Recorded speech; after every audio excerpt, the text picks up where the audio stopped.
Binêrê nêja dema û xweş be. Di vê videoyê de em ê derbarê felsefeya zanistê de ku wekî bineşaxekê felsefeyê tê zanîn, hinek zanînan raberî bikin, her wiha derbarê ferqa di navbera felsefeya zanistê û felsefeya zanistî jî bi awayekî kurt raberî we bikin. Mijara felsefeya zanistê zanist e û armanca vê felsefeyê têgihiştin û şîrovekirina zanistê ye.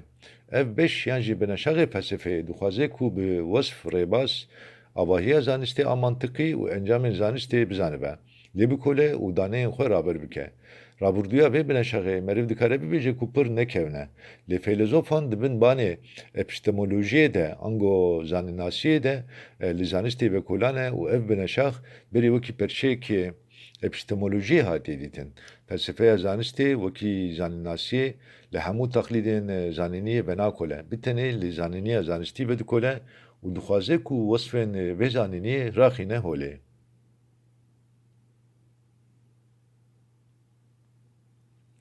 Di destpêkê de divê em bibêjin ku felsefeya zanistê ji felsefeya zanistî cuda ye û gelek ferq di navbera wan de hene. Alîgiriyên felsefeya zanistî wa diparêzin ku felsefeya wan wekî sîstemên zanistî rast û mîsoger e. Bêguman meriv dikare bibêje ku ramanên bi vî awayî piştî pêşveçûna zanistê xurttir bûne û angaştên bi vî rengî hêza xwe ji pêşveçûna zanistî girtine.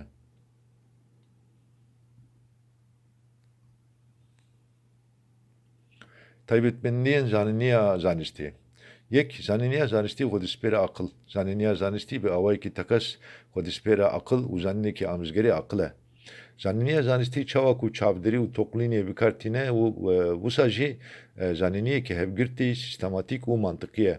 Her wiha ev zanînî ji nakokiyan dûr e û meriv dikare bibêje ku amizgerê objekta xwe ye. Dido zanîniya zanistî xwe bi sînor dike û vî awayî qada xwe destnîşan dike. Zanist berevajiya felsefeyê qada ku dê lê bixe bite destnîşan dike û babeta xwe jî di nav sînorên kifş de dihêle. Her wiha zanist lêkolîn û teoriyên xwe jî li gor vê yekê pêk dihîne. Wekî mînak, fîzîksanekî ku bixwaze li ser cîhana fîzîkî lêkolînan bike, wisa serberdayî divê xwe berne de qada kîmya û biyolojiyê. Lêbelê ev yek nayê û maneyê ku dema pêwîst be fîzîksan dê bi kîmyayê re jî hevkariyekî pêk bîne. Sê zanîniya zanistî xwedî rê û rêbaza ye. Zanîniya zanistî li gor rêbazekê tê hilberandin. Ev rêbaz jî çend dêmajoyan di hundirê xwe de diguncîne. A pêkanîna hîpotezê ye. Her xebatekê zanistî di derbarê mijara xwe de hewcedarê hîpotezekî ye ku ev hîpotez bikare bi were rastandin û bibe zanîniyek. Mînak, leza ketina cisîman li gor giraniya wan cihêrengiyekî nîşan dide û hevîdîn. B. Rastandin. Hîpoteza ku tê parastin û derketiya holê bi rêgehên çavderî û toqlînan tê ceribandin. Bi vê yekê re jî hewl didin ku hîpoteza li holiyê were rastandin. Heke encamên çewt derkevin wê demê hîpotez tê nûkirin yan jî şert û mercên toqlînê carekê din dêne serrastkirin. Her wiha hîpotezek dema ku dibe qanûnekî zanistî jî herdem tê ceribandin û encamên wê têne nirxandin. Ka çewtiyek pêk hatiye yanê ne. Mînak cismên ku xwediyê giraniyên cihêrengin di pergalekê bêlêketin de di demên cihê de terayê erdê dibin. Divê em baş bala xwe bidinê ku ev zanînî li gor zanîniya lijor hatiye serrastkirin.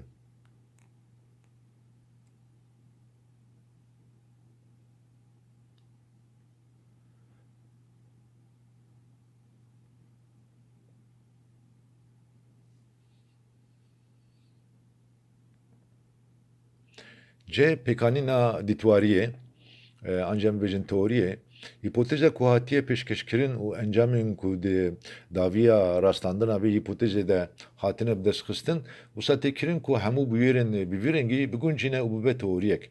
Teorî hewl dide ku hemû bûyerên bi vî rengî şîrove bike ku ew bi rêya teqlînan hatibin ceribandin jê. Teorî bi awayekî teqes nerastin û dikarin çewt jî derkevin. Mînak Kopernik di teoriya xwe de ku ev teorî piştre bi navê şoreşa Kopernikî hatiye nasîn. Ramana deniya navenda gerdûnê pûç derxist û di teoriya xwe de destnîşan kir ku roj navenda gerdûnê ye. Dêbelê em îro dizanin ku wekî sîstema rojê gelek sîstemên din jî di gerdûnê de hene û dinya me jî di nav sîstema rojê de ye. D. Kanûn. Kanûna zanistî derheqê mijarekê de rastiya teqes û naguhêr e. Mînak kanûnên kêşanê yên nefton îro jî derbasî ne. Û li gor vê rewşê meriv dikare bibêje ku dêwisa jî bimînin. Dêbelê dema dijberê wan werin peyîtandin, hingê ew kanûn dikarin biguherin.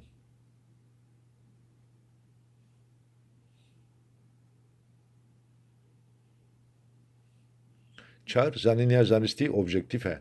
Taybetmendiya herî girîngî ya zanîniya zanistî objektifiya wê ye.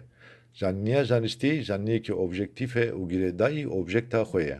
Zanistmend dema li mijarekî zanistî vedikole beriya her tiştî divê ew pêşhukmî, bawerî û dîtinên xwe yên şexsî û hevîdîn deyna aliyekî wisa xwe nêzîkî babeta xwe bike. Ev yek ji aliyê etîka zanistî ve jî prensîbekî bivênevê ye. Zanistmend heta beriya her tiştî divê li bersiva pirsa çawa bigere û bi awayekî objektif divê li bersiva vê pirsê bigere. Her wiha encam çi dibe bilabe divê wisa jî werin pêşkeşkirin û pejirandin. Nabe ku zanistmend li encamên li gor dilê xwe bigere yan jî encaman biguherîne. Tiştekî bi vî rengî derê etîka zanistiye û tî carî nayê pejirandin. Ev yek di heman demê de nirxekî ehlaqî a zanistmenda ye jî. 5. Zanîniya zanistî xwedîspêra tekîliya sedem û encamê, wate xwedîspêra sedemwerî ye. Zanist tekîliyên di navbera bûyeran da li gor tekîliya sedem encamê şîrove dike. Heke em bizanbînin ji dû bûyeran kîjan sedem û kîjan encam e, wê demê pêbaweriya me a di vê xelê de dê zêdetir bibe û wê em ê bikaribin bi awayekî hêsan wan biceribînin. Bi vê yekê jî asta rastaqiniya wê zanîniya ku hatiye hilbirandin dê zêdetir jî bibe. Dewra ev tekîlî wiha dike ku kanûnên serwer yên ku bûyeran birêve dibin derkevine holê.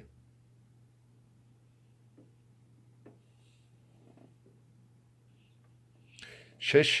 Zanîniya zanistî li ser hev dicive û wisa jî pêş dikeve. Zanist di rastiya xwe de ew dêmajoyê ye ku bi mirovan dest pê kiriye. Mirovên pêşîn dema ku ji bo ehsankirina jiyana xwe amûran çêdikirin bi awayekî îşver an jî bi nezanî ji prensîbên zanistî sûd werdigirtin.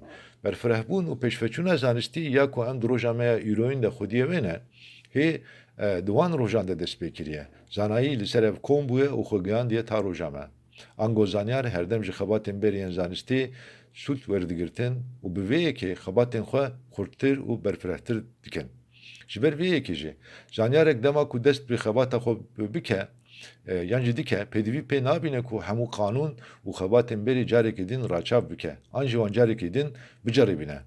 Ger vê yekê bixwaze jî meriv nikare bibêje ku wê emrê wî tera vê yekê bike.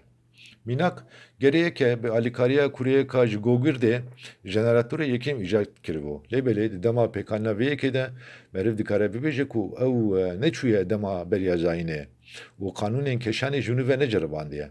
Di dewsa vê yekê de ji xebatên Gilbert sûd wergirtiye û ji wê niqteya ku Gilbert heta wî ratbû berdewam kiriye.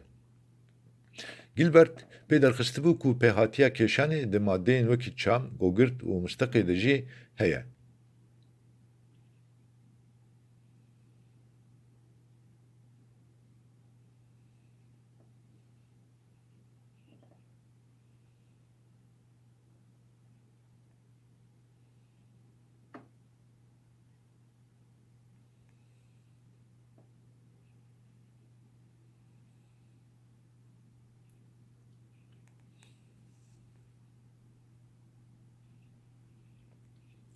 Xala heftan zanîniya zanistî bi encamên xwe dibe zanîniyekî gerdûnî. Encamên zanistî tenê ne ji bo cih yan demekê ne. Ew ji bo hemû cih û demê ne. Encamên zanistî li her derê dikarin werin rastandin û ev yek jî wiha dike ku ew encam bibin encamên gerdûnê. Mînak av dema ku meriv agir bide binê di 100 dereceya ne dikele. ev encam li Kurdistanê jî wiha ye, li Afrikayê jî wiha ye. Axirî meriv dikare vê zanînê gelemperî bike û bibêje ku av li hemû dera dinyayê di 100 dereceyan de dikele.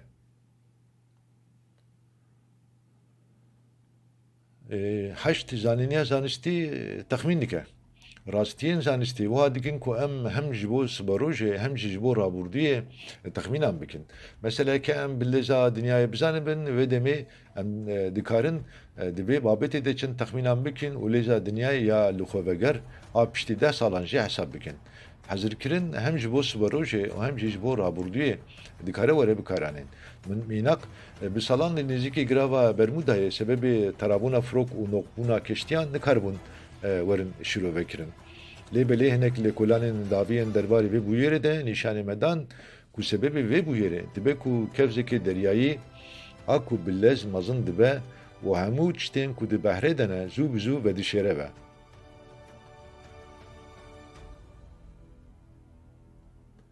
Baş zanist çima bûye babeta felsefeyê? Xala yekim di sed sala 19 de zanistên xwezayê û cîbîjîkirinên zanistên xwezayê di warê teknolojiyê de gavên xurt pêk anîn. Dido pêşveçûnên ku pêk hatine wiha kirine ku ramanwer û feylezof li ser mijarên zanistî rawestin û bizanibin ka çi zanist û çi ne zanist e. Xala sêyem lêpirsînên derheqê zanistê de wiha kiriye ku zanist çi bibe mijara felsefeyê.